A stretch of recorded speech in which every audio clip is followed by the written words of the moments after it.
I'm Christina Howard outside of Broadview Station, where you can see commuters are loading onto streetcars, getting ready for their trips home, and employees are getting used to a new reality: random drug tests that some say should be used right across the province.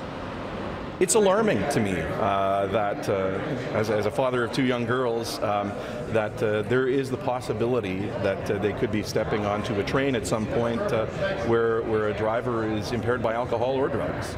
Todd Smith is talking about GO trains, where engineers and operators aren't subject to the same random drug tests now being used by the Toronto Transit Commission. Quite clearly there's an issue, and when it comes to the safety of passengers on these vehicles, then we need to take that seriously.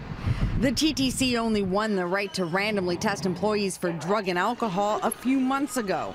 This is the first week of using the procedure, and on the very first day, 33%, or 2 of 6 employees tested positive for alcohol or drug use. The decision will be made fairly quickly about whether they're terminated, for example. That's quite possible. We take this very, very seriously. We also, though, have a duty to accommodate if somebody claims, for example, that they have a dependency or an addiction.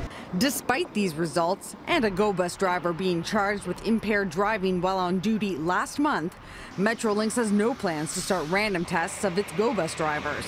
In a statement, a spokesperson writes, "GO buses are operated by Metrolinx employees. Metrolinx does not perform drug testing. If a GO bus driver is involved in an accident, it becomes a police investigation. Police would administer drug and/or alcohol testing if necessary."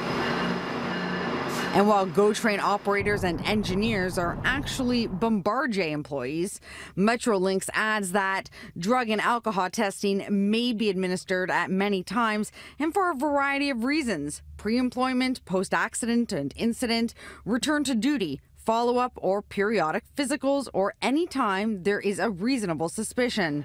Just not randomly. The Minister of Transportation thinks that's okay. Well, I believe the protocols that we have in place at Metrolinx and GO Transit are sufficient. Having said that, I know that the leadership at Metrolinx is always looking to make sure that we are at the cutting edge of all of these systems and protocols. We absolutely believe that this should be the norm in Canada.